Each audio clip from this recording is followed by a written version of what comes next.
আল্লাহ রাব্বুল আলামিন কোরআনে হাকিমে বলেছেন, উদউনি আস্তাজিব লাকুম, তোমরা আমার কাছে দোয়া করো, আমি তোমাদের দোয়া কবুল করব। আল্লাহ রাব্বুল আলামিন বলছেন, ওয়াকালা রব্বুকুম, তোমাদের রব, তোমাদের পালনকর্তা, তোমাদের মালিক বলছেন, উদউনি, তোমরা আমার কাছে দোয়া করো, আস্তাজিব লাকুম, আমি তোমাদের দোয়া কবুল করব। শুধু এখানেই আল্লাহ তাআলা শেষ করেননি, এরপরে আরো বলছেন, ইন্নাল্লাযীনা ইস্তাকবিরুনা আন ইবাদাতি, যারা আমার ইবাদত থেকে অহমিকা প্রদর্শন করবে, অর্থাৎ দোয়া করবে না, সায়াদখুলুনা জাহান্নামা দাখিরিন, তারা জাহান্নামে প্রবেশ করবে। নবী করিম সাল্লাল্লাহু আলাইহি সাল্লাম বলেছেন, আদ-দুআউ হুয়াল ইবাদাহ, দোয়াই হলো ইবাদত। আমরা যত ইবাদত বন্দেগী করি, এই সমস্ত ইবাদতের সার নির্যাস হলো দোয়া। ইবাদতের মধ্যে সর্বপ্রধান ইবাদত কোনটা? সর্বপ্রধান ইবাদত কোনটা? নামাজ। নামাজের চাইতে বড় কোনো ইবাদত আছে আর নাই। সবচেয়ে বড় ইবাদত, এমন ইবাদত যে ইবাদতের সাথে আমাদের মুসলমানদের মুসলমানিত্বের পরিচয় নির্ভরশীল। ওমর রাদিয়াল্লাহু তাআলা আনহু বলেছেন, লা হাজ্জা ফিল ইসলামি লিমান তারাকাস সালাহ, যে নামাজ পড়ে না, ইসলামে তার কোনো হিস্সা নাই, কোনো অংশ ভাগ নাই। নবী করিম সাল্লাল্লাহু আলাইহি সাল্লাম বলেছেন, একজন ব্যক্তি এবং কুফর এবং শিরকের মধ্যে পার্থক্য এবং ব্যবধান হলো নামাজ। যে ব্যক্তি ইচ্ছাকৃত নামাজ ত্যাগ করে, ইচ্ছাকৃত নামাজ পড়ে না, ঠান্ডা মাথায় নামাজ নষ্ট করে, নামাজ না পড়ে বসে থাকে, অন্য কাজ করে, সে ব্যক্তি কুফরি করলো, সে ব্যক্তি কুফরিতে লিপ্ত হলো, কুফরি করলো। আমাদের দেশে তো নামাজ না পড়লেও ইমান, আমরা বলি নামাজ না পড়লে কি হয়েছে, আমার ইমান আছে। তো এই যে নামাজ প্রধান ইবাদত, সলাত, যার মূল শব্দ কোরআনের শব্দ সলাত, হাদিসের শব্দ সলাত, আমরা নামাজ বলি। এই সলাত শব্দের অর্থই হলো দোয়া। সলাতের একেবারে শুরুতে আপনি দেখেন আল্লাহর কাছে আমরা দোয়া করি, প্রথমে আল্লাহর প্রশংসা করে, সানা পড়ে, আল্লাহর গুণগান গেয়ে, এরপরে মূল কথায় যাই আমরা, ইহদিনাস সিরাতাল মুস্তাকিম। হে রব্বুল আলামিন, হে মালিক ইয়াউমিদ্দিন, কিয়ামতের দিনের মালিক, হে রহমান, হে রহিম, আপনারই ইবাদত করি, আপনার কাছেই সাহায্য চাই, আমাদের আর যাওয়ার জায়গা নাই। তাহলে কি চাই? ইহদিনাস সিরাতাল মুস্তাকিম, আমাদেরকে আপনি সিরাতে মুস্তাকিমের পথ দেখান। আমরা সঠিক পথ খুঁজে পাই না, কোন পথে গেলে আপনাকে পাবো, কোন পথে গেলে জান্নাত পাবো, কিভাবে চললে পাবো, কোন পথে চলা উচিত না, কোনটা করা উচিত, আপনি আমাদেরকে পথ দেখায় দেন, সে পথে চালায়া দেন। সিরাতাল্লাযীনা আন'আমতা আলাইহিম, যাদের প্রতি আপনার নেয়ামত এসেছে, কারা তারা? উলাইকাল্লাযীনা আন'আমাল্লাহু আলাইহিম মিনান নাবিয়্যিনা ওয়াস-সিদ্দীকিনা ওয়াশ-শুহাদাই ওয়াস-সালিহিন ওয়া হাসুনা উলাইকা রাফীকা, যাদের নেয়ামত আল্লাহর নেয়ামত যাদের প্রতি নাজিল হয়েছে, তারা হলেন কারা? নবীগণ, সিদ্দিকগণ, শহীদগণ, আল্লাহর নেককার বান্দাগণ। তাদের পথে আপনি আমাদেরকে চালান, আমরা যেন তাদের মতো জীবন গড়তে পারি। এই যে নামাজের দাঁড়িয়ে আপনি কি করলেন? দোয়া করলেন। এরপরে রুকুতে গিয়ে আবার আল্লাহর পবিত্রতা জ্ঞাপন করলেন, দাঁড়িয়ে আল্লাহর প্রশংসা করলেন, সানা এবং গুণকীর্তন করলেন, সিজদা গিয়ে আবার প্রশংসা করলেন, কিছু দূর আবার প্রশংসা করে এবার আবার উঠে বসে রব্বিগফিরলি ওয়ারহামনি ওয়াহদিনি ওয়াআফিনি ওয়ারফা'নি ওয়াজবুরনি ওয়ারযুকনি, বিভিন্ন ভাষ্য হাদিসে এসেছে, হে আমাদের রব, আপনি আমাকে ক্ষমা করুন, আপনি আমার প্রতি দয়া করুন, আপনি আমাকে রিজিক দান করুন, আপনি আমার ক্ষতি পূরণ করুন, আপনি আমার কোনো বিপদ হলে সেটার জন্য উত্তম বিকল্প দান করুন, আপনি আমাকে প্রশান্তি দান করুন, আপনি আমার মর্যাদা বৃদ্ধি করুন। অনেকগুলো দোয়া দুই সিজদার মাঝখানে।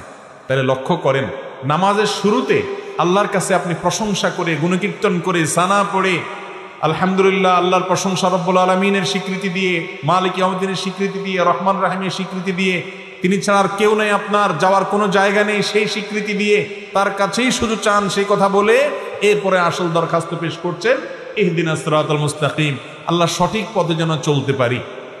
এরপরে আবার রুকুতে প্রশংসা করে, রুকু থেকে দাঁড়িয়ে আপনি সানা পড়ে সিজদা গিয়ে আল্লাহর পবিত্রতা বর্ণনা করে এরপরে পবিত্রতা বর্ণনা করবার মাথা তুলে আবার দোয়া, এরপরে আবার সিজদা করে আবার দাঁড়িয়ে প্রশংসা করে দাঁড়িয়ে আবার দোয়া। এভাবে গোটা সালাতের মধ্যে দোয়া। একেবারে শেষ বৈঠকে তো পুরাটাই দোয়া, শেষ বৈঠকটা পুরাটাই দোয়া, মাঝখানে বৈঠকটা পুরাটাই দোয়া। আত-তাহিয়াতু লিল্লাহ ওয়াস-সালাওয়াত ওয়াত-তাইয়্যিবাত, সমস্ত সালাত, সমস্ত ভালো কাজ, সকল শ্রদ্ধা নিবেদন সবগুলো আল্লাহর জন্য। আসসালামু আলাইনা ওয়া আলা ইবাদিল্লাহিস সালিহিন, শান্তি আমাদের প্রতি, আল্লাহর নেককার বান্দাদের প্রতি নাজিল হোক, দোয়া। এরপরে আপনার দুরুদের মধ্যেও দোয়া, আল্লাহুম্মা সাল্লি আলা মুহাম্মদ, আল্লাহুম্মা বারিক আলা মুহাম্মদ। আল্লাহ আমাদের নবী আপনার রাসূল মুহাম্মদ সাল্লাল্লাহু আলাইহি ওয়াসাল্লামের প্রতি রহমত নাজিল করেন, তার প্রতি বরকত নাজিল করেন, শান্তি নাজিল করেন, তার পরিবারের প্রতি নাজিল করেন, যেমন নাজিল করেছেন ইব্রাহিম আলাইহিস সালামের প্রতি, তার পরিবারের প্রতি, দোয়া। এরপর দোয়ায়ে মাসুরাতে কি পড়েন?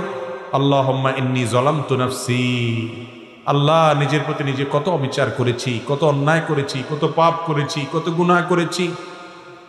আল্লাহ আল্লাহুম্মা ইন্নী যালামতু নাফসি যুলমান কাসীরা, কত অপরাধ, অনেক অপরাধ করেছি। ওয়ালা ইয়াগফিরুয যুনুবা ইল্লা আনত, আল্লাহ আপনি ছাড়া কেউ মাফ করবে না, মাফ করার ক্ষমতা কারণ নাই। ফাগফিরলি মাগফিরাতাম মিন ইনদিক, অতএব আপনার পক্ষ থেকে আপনি মাফ করে দেন। ওয়ারহামনি, আপনি রহম করেন। ইন্নাকা আনতাল গফুরুর রহিম, আপনি ক্ষমাশীল, আপনি দয়ালু। আল্লাহুম্মা ইন্নী আউযুকা মিন আযাবিল কবর, আল্লাহ আপনার কাছে কবরের আযাব থেকে পানা চাই। ওয়া আউযু বিকা মিন আযাবিন নার, এবং জাহান্নামের আযাব থেকে আপনার কাছে পানা চাই। ওয়া আউযু বিকা মিন ফিতনাতিল মাহইয়া ওয়াল মামাত, জীবন এবং মরণের ফিতনা থেকে আপনার কাছে পানা চাই। ওয়া আউযু বিকা মিন শাররি ফিতনাতিল মাসীহিদ দাজ্জাল, দাজ্জালের ফিতনা থেকে আপনার কাছে পানা চাই। কিয়ামতের আগের বড় ফিতনা হিসাবে আবির্ভূত হবে, বহু মানুষ বেঈমান হয়ে যাবে দাজ্জালকে দেখে, তার কারিশমা দেখে, ভেলকি দেখে। সে সময় যেন আমি বেঁচে থাকলে তার ফিতনাতে ঈমান হারা না হই। তাহলে নামাজের শেষে পুরো বৈঠকে আপনি দোয়া করলেন, দাঁড়িয়ে দোয়া করলেন, দুই সিজদার মাঝখানে দোয়া করলেন। এই জন্য সালাত শব্দের অর্থই কি? দোয়া। ঈমানদারের সারা জীবন হলো আল্লাহর কাছে দোয়ার মাধ্যমে নৈকট্য অর্জন লাভ করার সুবর্ণ সুযোগ। দোয়া হলো ঈমানদারের সবচেয়ে বড় অস্ত্র, সবচেয়ে বড় হাতিয়ার। আপনার সমস্ত দুয়ার বন্ধ হয়ে গেছে, কেউ আপন নাই, কাউকে আপন মনে হয় না, আপনি আল্লাহর কাছে দোয়ার জন্য দুই হাত মেলে ধরুন। আপনি ভোর রাতে উঠে যান, তাহাজ্জুদে দাঁড়িয়ে যান, চোখের পানি ফেলেন, আল্লাহর সাথে একটু কথা বলেন, সিজদায় গিয়ে আল্লাহর সাথে কথা বলেন। আল্লাহর চাইতে আপন আর কেউ নাই। ভাইরা আমার, আমরা নিজেদের প্রতি নিজেরা যতটা আপন, নিজেদের প্রতি নিজেরা যতটা দয়ালু মায়ালু, আমাদের রব আমাদের প্রতি তার চাইতে অনেক বেশি মায়ালু। আল্লাহ রাব্বুল আলামিন এরপরও আমাদেরকে পরীক্ষা নেন, অনেক সময় আমাদেরকে কষ্ট দেন। সবর করতে পারলে তার বিনিময়ে মহা পুরস্কার রেখেছেন। এই দোয়া আল্লাহ রাব্বুল আলামিন বান্দার জন্য সবচেয়ে বড় সুযোগ দিয়েছেন। দোয়াটাকেই ইবাদত বলেছেন হাদিসে নবী করিম সাল্লাল্লাহু আলাইহি ওয়াসাল্লাম, দুআউ হুয়াল ইবাদা, দোয়াটাই কি? ইবাদত। দোয়াই হলো ইবাদত, ইবাদতের মগজ সার। কিন্তু সে দোয়া আজ আমাদের মাঝে নাই। আমরা দোয়া করাইতে পছন্দ করি, দোয়া করতে পছন্দ করি না। দোয়ার তিনটা ভার্সন আছে, একটা হলো দোয়া করা, আরেকটা হলো দোয়া চাওয়া, আরেকটা হলো দোয়া করানো। কয়টা ভার্সন হলো? তিনটা। দোয়া করা হলো আপনি আল্লাহর কাছে চাইলেন, এটা হলো দোয়া করা। দোয়া চাওয়া হলো, ভাই আপনি আমার জন্য দোয়া করেন, আমি শরীরটা ভালো না, ভালো যাচ্ছে না আমার, আপনি আমার জন্য দোয়া করেন। আমি বিপদগ্রস্ত, আমার জন্য দোয়া করেন। আমার বাবার জন্য দোয়া করেন, তিনি মারা গেছেন। আমার মা অসুস্থ, তার জন্য দোয়া করেন। তাকে নেককার মনে হয়। যে কোনো ইমানদার যে কোনো নেককারের কাছে দোয়া চাইলেন, এটা জায়েজ আছে। নবী করিম সাল্লাল্লাহু আলাইহি সাল্লামের কাছে সাহাবীরা দোয়া চাইতেন, সাহাবীরা একে অন্যের কাছে দোয়া চাইতেন। কারোর কাছে দোয়া চাওয়াতে কোনো দোষের কিছু নাই। তাহলে দোয়া করা এটা তো মূল কাজ, করতেই হবে। আর দোয়া চাওয়াটাও জায়েজ আছে। আরেকটা অপশন হলো দোয়া করানো। করানো বুঝেন কোনটা? করানো মানে হলো যেটাতে পয়সা খরচ হয়, সহজ বাংলায়। দোয়া করানো মানে কি? যে দোয়াতে কি হয়? বাজেট লাগে, বাজেট। দোয়া করাইতে বাজেট লাগে না? যেমন দোয়া করাইতে জিলাপি লাগবে, মিষ্টি লাগবে, হ্যাঁ, নাস্তার প্যাকেট লাগবে, হুজুরের হাদিয়া লাগবে, আগরবাতি লাগবে, তারপরে আপনার গোলাপ জল লাগবে, বাজেট লাগবে। বাজেট ছাড়া সাধারণত দোয়া হয় না, সাধারণত হয় না। এই যে দোয়া করানো, অর্থাৎ কন্ট্রাক্টারি দিয়ে দোয়া করানো, এটার শিক্ষা নবী করিম সাল্লাল্লাহু আলাইহি সাল্লাম দেন নাই। দোয়াটা আল্লাহর কাছে চাইতে হবে নিজে, করতে হবে নিজে, অথবা কারোর কাছে চাইতে হবে, করানো। বিশেষ করে মুর্দার জন্য দোয়া করানো, মা বাবা দুনিয়া থেকে গেছেন তাদের জন্য দোয়া করানো আমাদের সমাজে আছে না নেই? শুধু আছে নাকি, এমন শক্তভাবে আছে যে নামাজ পড়ুক আর না পড়ুক, মা বাপ মারা গেলে দোয়াটা করাইতে মিস করে না। ঠিক না বে ঠিক? নামাজ পড়ার গুরুত্ব বেশি না দোয়া করানোর গুরুত্ব বেশি? দোয়া করাইলে হুজুরের লাভ, আমাদের লাভ, ঠিক আছে, কিন্তু আপনার কি লাভ? আপনার কি লাভ? বিশেষ করে আপনার মৃত মা বাবার জন্য দোয়া করে, মুর্দার জন্য দোয়া করে, আর আখিরাতে পরকালীন কোনো বিষয়ের জন্য দোয়া করে টাকা নেওয়া সারা দুনিয়ার উলামাদের ঐক্যমতে জায়েজ নাই। তাহলে এই নাজায়েজ পদ্ধতিতে দোয়া করাইলে সে দোয়া কি কবুল হবে নাকি উল্টা গুনাহ হওয়ার সম্ভাবনা আছে? কিন্তু আমাদের সমাজে সেটা খুব বেশি সুপ্রতিষ্ঠিত। ঠিক না বে ঠিক? জীবনে মুসলমানের নামগন্ধ তার শরীরে নাই, জীবনে নাই, কিন্তু বাপ মরছে, মা মরছে, চল্লিশা, কুলখানি, 7 দিনা, দোয়ার অনুষ্ঠান পত্রিকায় দিয়া বিভিন্ন ভাবে শামিয়ানা টাঙ্গাইয়া হইলেও করে। ঠিক না বে ঠিক? আহা, আমরা মুসলমানরা আজকাল ইসলামকে বেশিরভাগ ক্ষেত্রেই বুঝতে ভুল করি। আমার বাবা মারা গেছেন, মা মারা গেছেন, আমি আল্লাহর কাছে চোখের পানি ফেলে দোয়া করব। অন্যদের কাছে দোয়া চাইব, টাকা দিয়া, লোক ভাড়া নিয়া দোয়া করানোর শিক্ষা ইসলাম দেয় না, আর এভাবে দোয়া হয়ও না। আপনি আমাকে টাকা বাড়াই দিলে হয়তো আমার চোখে পানি একটু বেশি আসবে, এটা ঠিক, কিন্তু ওই পানিয়ে আপনার মা বাবার কোনো উপকারে আসবে, কারণ এই পানি আল্লাহর ভয়ে না, ওইটা টাকার মায়া। ঠিক না বে ঠিক? চট্টগ্রামের দিকে কোথাকার জানি একবার একটা কাগজ দেখছিলাম, দোয়ার রেট লেখা আছে, দোয়ার রেট আছে যে 50 টাকা দিলে শুধু সংক্ষেপে, শুধু হাত উঠানো নামানো, সংক্ষেপে আরবিতে দোয়া হবে শুধু। 100 টাকা দিলে কিছু সময় লাস্টিং হবে, কিছু বাংলা দোয়াও সাথে অ্যাডেড হবে। আর 500 টাকা দিলে জম্পেশ একটা দোয়া হবে, সেখানে চোখের পানি পড়বে, কান্নাকাটি হবে, লম্বা চড়া সময় পাবে। আপনি কোন আইটেমের দোয়া চান? দোয়ার রকম ফের আছে না নাই? ভাইরা আমার, দোয়া ইবাদতের মগজ মূল। আমরা অনেক ভাই আছি যে নামাজের পরে নবী করিম সাল্লাল্লাহু আলাইহি সাল্লাম দোয়া দুরূদ পড়তেন, জিকির আজকার পড়তেন, সম্মিলিতভাবে সাহাবীদেরকে নিয়ে দোয়া করতেন বলে কোনো হাদিস থেকে প্রমাণ পাওয়া যায় না।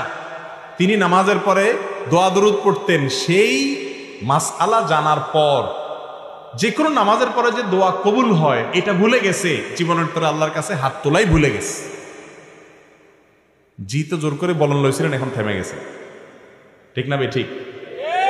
ভাইরা আমার, আল্লাহর কাছে চাইতে যদি আমরা ভুলে যাই, এটা কি লক্ষণ ভালো না খারাপ? বহুত খারাপ, বহুত খারাপ। নবী করিম সাল্লাল্লাহু আলাইহি সাল্লাম বলেছেন, তোমার জুতার ফিতাটা ছিঁড়ে গেছে, এটা তো কোনো ব্যাপার না আমাদের কাছে, ছোট্ট একটা ব্যাপার, তাই না? এখানেও দাঁড়িয়ে তুমি আল্লাহর কাছে দোয়া করো, আল্লাহ আমার জুতার ফিতাটা ছিঁড়ে গেছে মাবুদ, এটা একটা বিপদ, হোক ছোট বিপদ, আপনি আমাকে রক্ষা করেন। আল্লাহর কাছে সাহায্য চাইতে হবে এই ছোট্ট একটা বিষয়ের জন্য পর্যন্ত। সেখানে আমাদের জীবনে কত বড় বড় ব্যাপার আসে, আমরা আজকাল দোয়া করতে একেবারেই ভুলে গেছি। ভাইরা আমার, দোয়া নিয়ে দীর্ঘ আলোচনা আজকে আমি করব না, ইনশাআল্লাহ ভিন্ন কোনো সময় আমরা দোয়া নিয়ে পূর্ণাঙ্গ আলোচনা করব। আজকে শুধু আমি এটুকু বোঝাতে চাইছি যে আমরা উঠতে বসতে চলতে ফিরতে সর্বাবস্থায় আল্লাহ তাআলার কাছে দোয়া করব। যে আমলটা সবচেয়ে বেশি করতে হয়, সবচেয়ে পরিমাণে বেশি করা লাগে, সে আমলটাকে আল্লাহ তাআলা করাটাকে সহজ করে দিয়েছে, যাতে করে বান্দা সব সময় করতে পারে।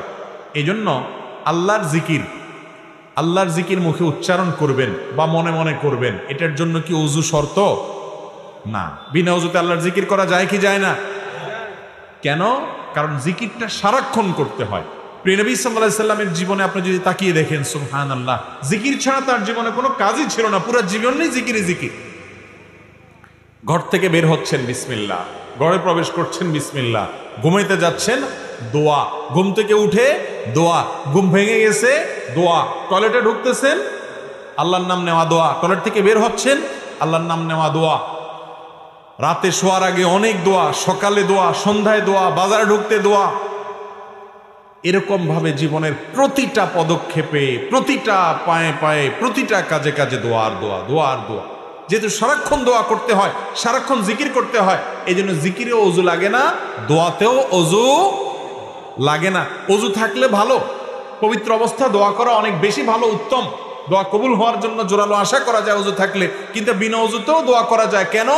কারণ দোয়া এমন একটা জিনিস যেটা মানুষের সারাক্ষণ করতে হয়।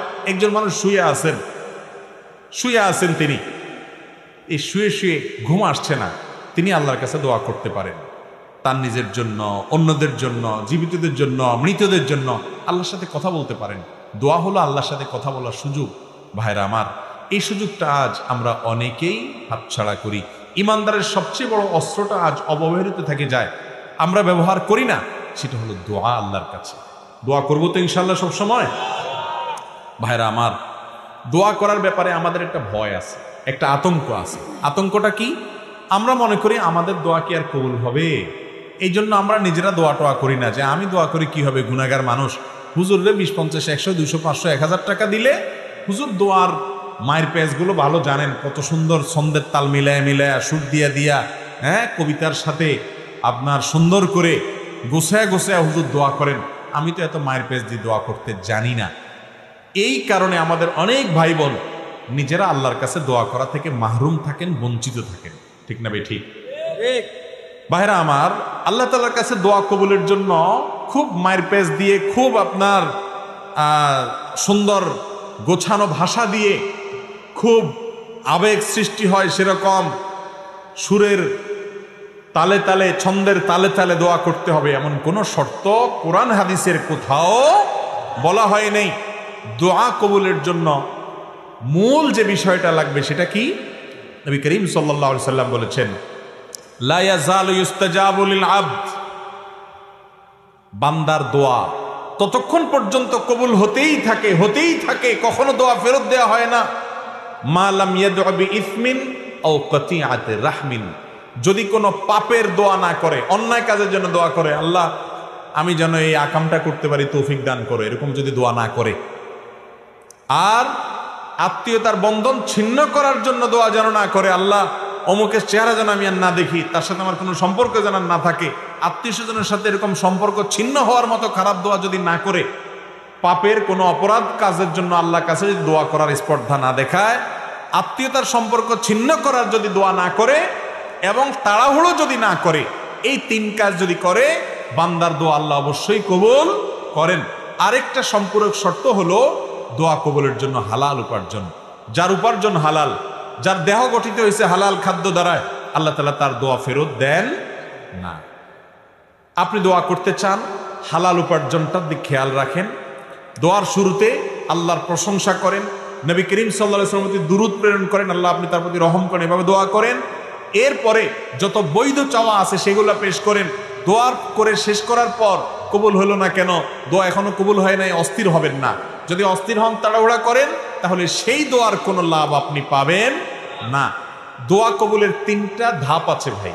একটা ধাপ হলো আপনি যে জিনিসটা চাইছেন হুবহু সেই জিনিসটাই পেয়ে গেলেন, এটা একটা। আরেকটা হলো যে জিনিসটা চাইছেন সেই জিনিসটা পাইলেন না, তাহলে কি পাইলেন? অন্য আরেকটা পাইলেন। অন্য যেটা পাইছেন সেটা আপনার আল্লাহর কাছে চান নাই। অনেক সময় সন্তান, ছোট বাচ্চারা মা বাবার কাছে যেটা চায়, তার চাইতে দরকারি জিনিসটা তার দরকার আছে, সে বুঝে না, তখন মা বাপ ঠিকই যেটা দরকার সেটা দিয়ে দেয়। ঠিক না বে? ঠিক।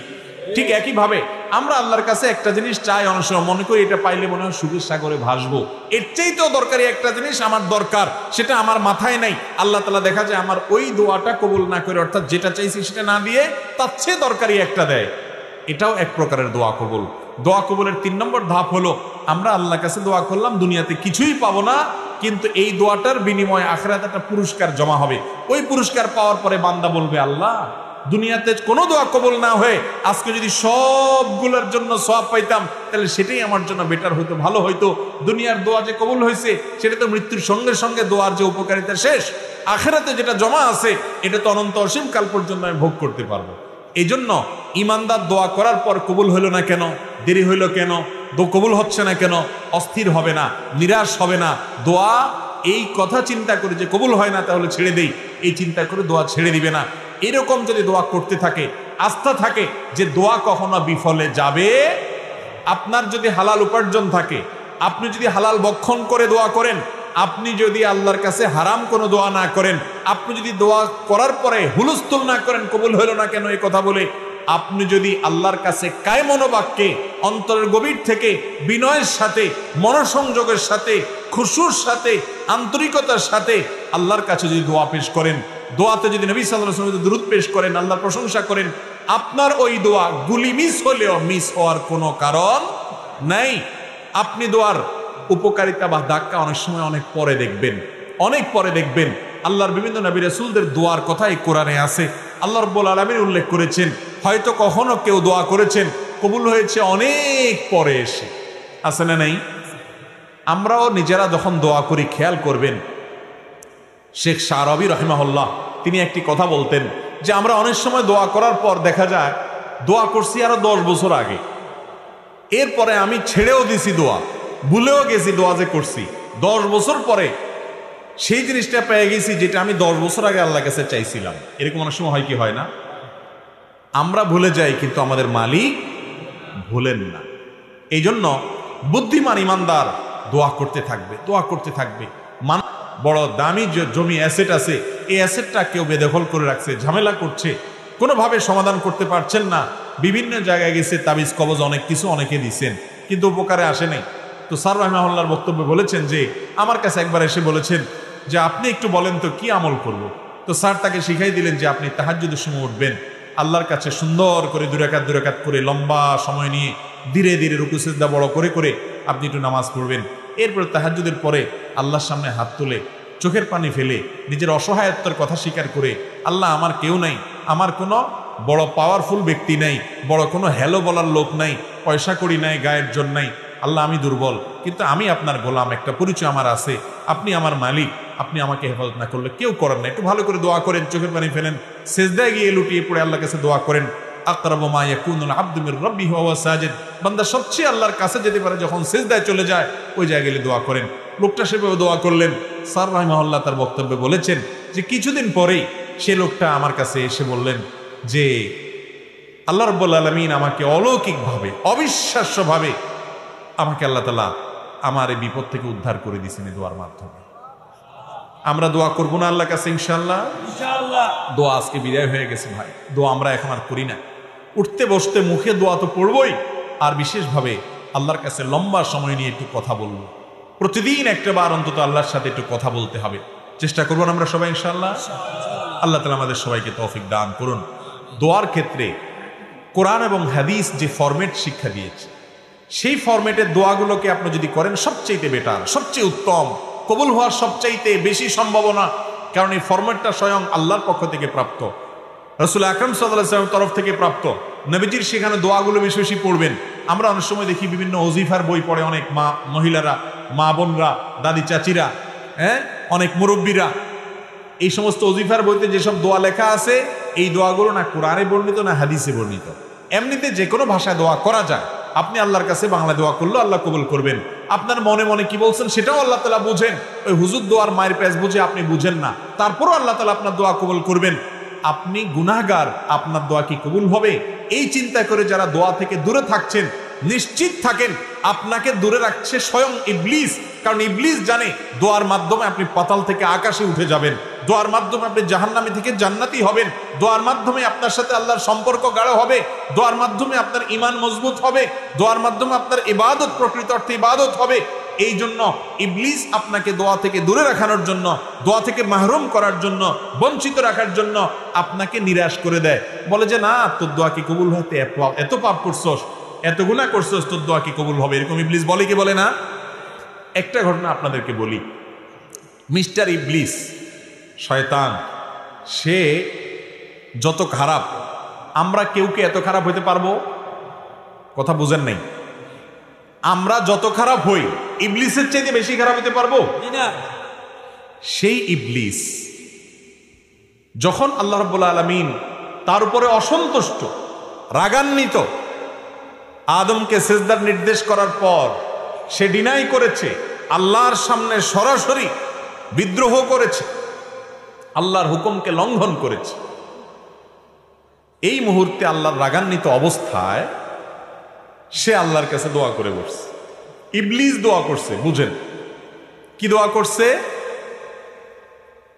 যে আল্লাহ আমাকে আনজিরনি ইলা ইয়াউমি ইউবআসুন, আল্লাহ আমাকে সুযোগ দেন, আমার হায়াতটা বাড়ায় দেন, কিয়ামত পর্যন্ত যেন মরণ না হয়, শয়তানি যাতে কিয়ামত পর্যন্ত করতে পারে, হায়াতটা বাড়ায় দেন।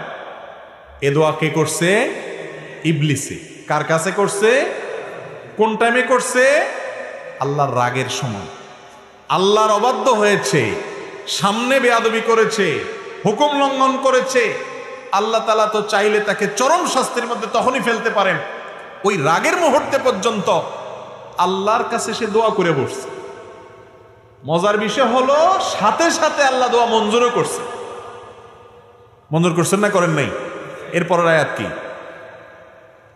ইন্নাকা মিনাল মুনজারিন, যাও তোমাকে ছাড় দিলাম, সুযোগ দিলাম, তুমি কিয়ামত পর্যন্ত হায়াত পাইবা, তোমার মৃত্যু আসবে না। সবাই মরবে, মানুষ মরবে, তুমি মরবা না, তুমি কিয়ামত পর্যন্ত বেঁচে থাকবা।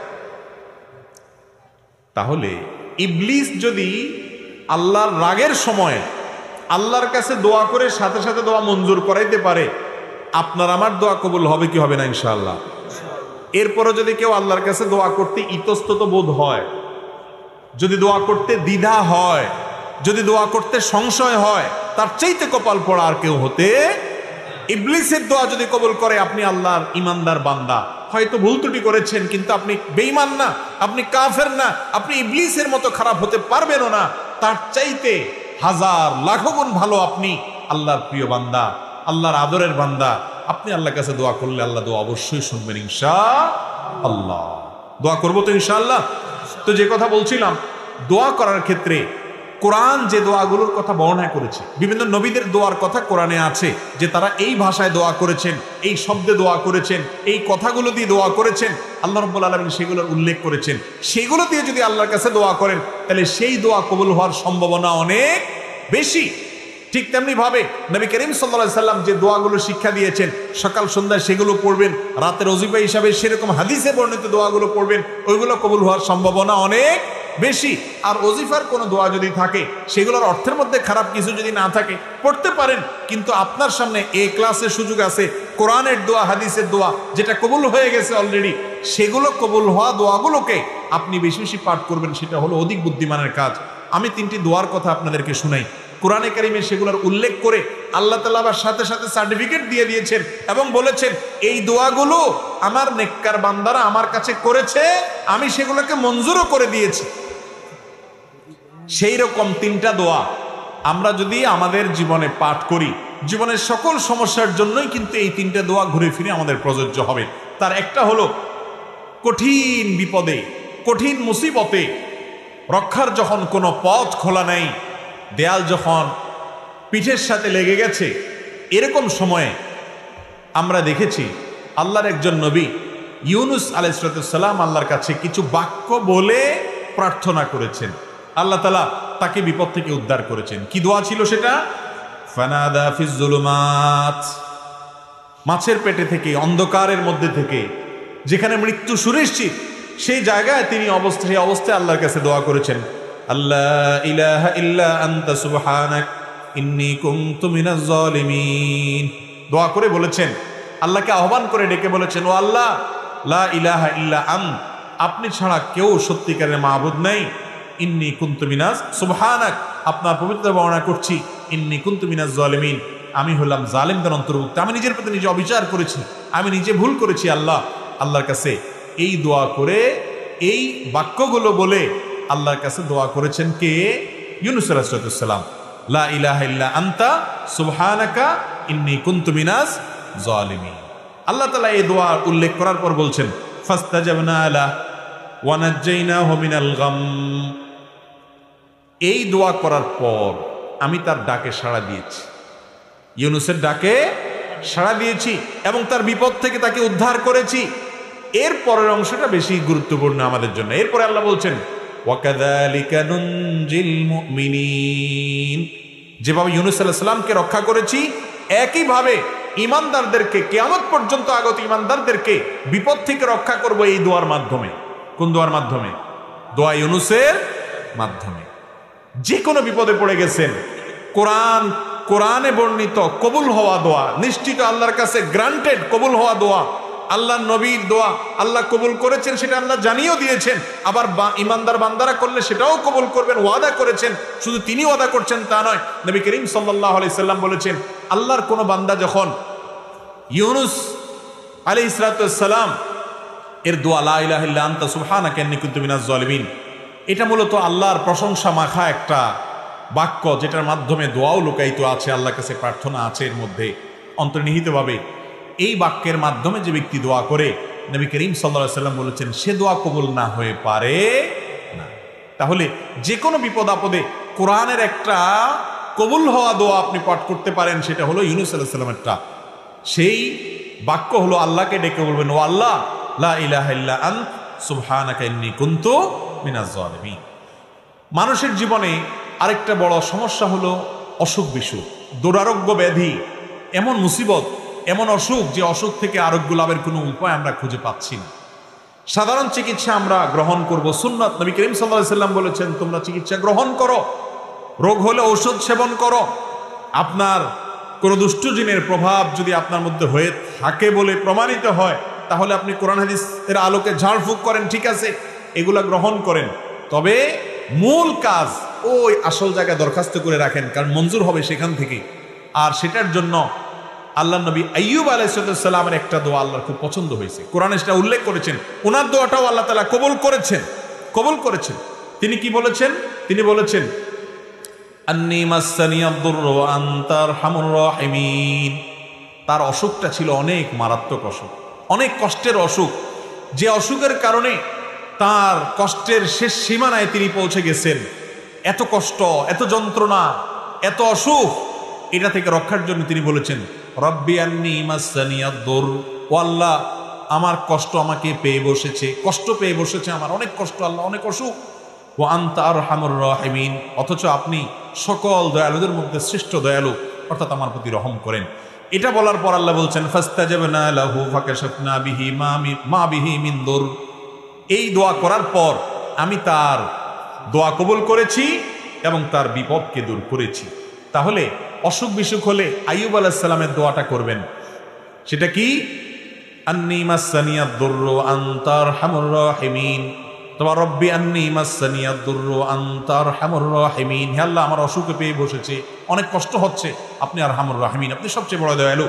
মুসতাদরাকে হাকিমে একটা বর্ণনা পাওয়া যায়, সেই বর্ণনা সম্পর্কে মুহাদ্দিসরা অনেকে দাঈফ বলেছেন, কিন্তু বর্ণনার যে মূল মর্ম সেটা ঠিকই আছে, বিশুদ্ধ বিভিন্ন হাদিসের আলোকে বর্ণিত, এই আয়াতের আলোকে বর্ণিত। তা হলো বান্দা যখন আল্লাহর কাছে হে আরহামুর রাহিমিন এরকম বলে এরপরে চায়, মনের চাওয়াগুলো পেশ করে, গোছায় বলতে না পারলেও আল্লাহ কবুল করবেন। আপনি কিছু না বলতে পারেন, শুধু কাঁদেন আর মনে মনে আল্লাহকে বলেন, আল্লাহ আলিমুম বিজাতি সুদূর, মনের খবর রাখেন, দোয়া কবুল হবে ইনশাআল্লাহ। নিজেরা দোয়া করতে হবে ভাই। আপনার ঘরবাড়ি উদ্বোধন করবেন, গাড়ি উদ্বোধন করবেন, যাই করবেন, সব কিছুতে ওই দোয়ার জন্য হুজুর ভাড়া করতে হবে, এই নির্দেশ কোরআন হাদিস কোথাও দেয় নাই। বরং আলেমদের কাছে দোয়া চাইবেন, ঠিক আছে, কিন্তু নিজের দোয়াটা নিজে আল্লাহর কাছে পেশ করবেন। চেষ্টা করবো না ইনশাআল্লাহ। আরেকটা দোয়া হলো নিঃসন্তান মানুষের দোয়া, সন্তান হচ্ছে না, আল্লাহর কাছে এই কষ্ট দূর করার জন্য আপনি দোয়া করলেন। তো কোরআনে একটা মকবুল, মুস্তাজাব, আল্লাহর কাছে কবুল হওয়া গ্যারান্টেড দোয়ার নজির আমরা পাই। আল্লাহ নবী জাকারিয়া আলাইহিস সালাম তিনি আল্লাহর কাছে দোয়া করেছেন, কি বলে? ওয়া জাকারিয়া ইয নাদা রাব্বাহ রব্বি লা তাযারনি ফারদা ওয়া আনতা খায়রুল ওয়ারিসিন। আর জাকারিয়া আলাইহিস সালাম তিনি আল্লাহকে ডেকে বলেছেন, রব্বি, আমার রব, লা তাযারনি ফারদা, আমাকে একা রেখেন না, ছেলে নাই, মেয়ে নাই, নিঃসন্তান, এরকম একা রাখিয়েন না, ওয়া আনতা খায়রুল ওয়ারিসিন। আল্লাহর কাছে এরকম দোয়া করেছেন। আল্লাহ বলেছেন ফাস্তাজাবনা লাহ এই দোয়া করার পর আমি তার দোয়া কবুল করেছি। ওয়াহাবনা লাহু ইয়াহইয়া, এরপরে এই দোয়ার মাধ্যমে আমি তাকে ইয়াহইয়া নামক সন্তান দিয়েছি।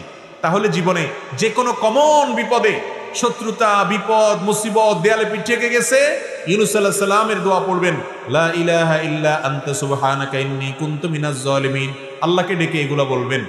আর অসুখ বিসুখ হচ্ছে, দুরারোগ্য ব্যাধি অথবা যে কোনো রোগ হয়েছে, ছোট হোক বড় হোক, আইয়ুব আলাইহিস সালামের দোয়া করবেন, আন্নী মাসসানিয়াদ দুররু ওয়া আনতা আরহামুর রাহিমিন। আর যে কোনো মানুষ নিঃসন্তান অথবা সন্তান হচ্ছে, মনে মতো হচ্ছে না, ছেলে হচ্ছে, মেয়ে হচ্ছে না, আল্লাহর কাছে দোয়া করবেন। জাকারিয়া আলাইহিস সালামের দোয়া সেটা কি?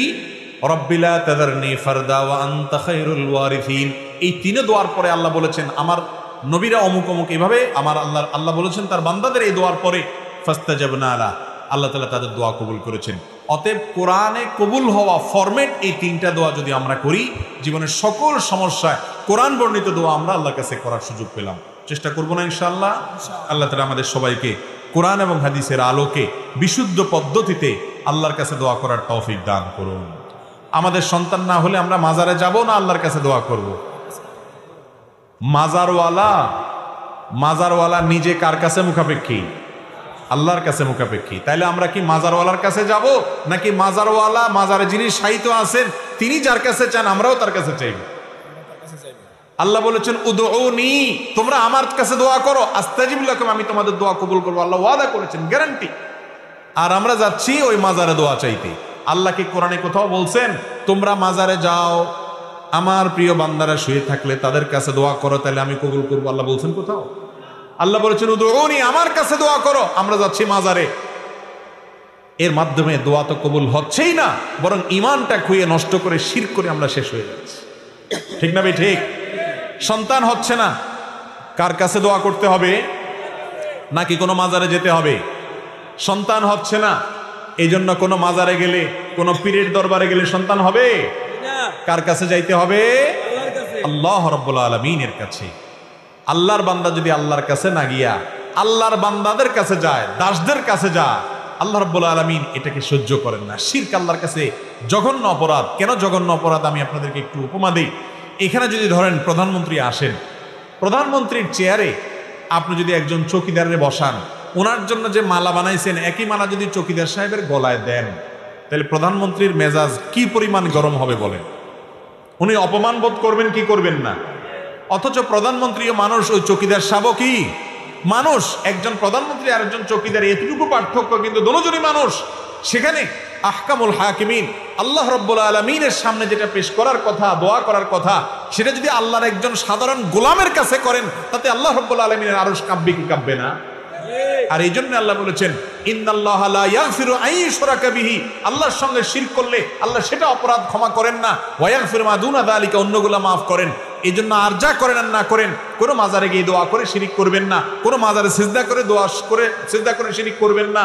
সন্তান দরকার, মাজারে যায় চাইবেন না, সব কিছু চাইবেন সরাসরি আরশে আজিমের মালিকের কাছে হাত তোলার মাধ্যমে ইনশাআল্লাহ। চেষ্টা করবেন, আল্লাহ চাইেন তো। আল্লাহ তাআলা আমাদের সবাইকে শিরক থেকে বেঁচে থেকে সুন্নাত পদ্ধতিতে দোয়া করার তৌফিক দান করুন। ওয়া আখিরু দাওয়ানা আলহামদুলিল্লাহি রাব্বিল আলামিন।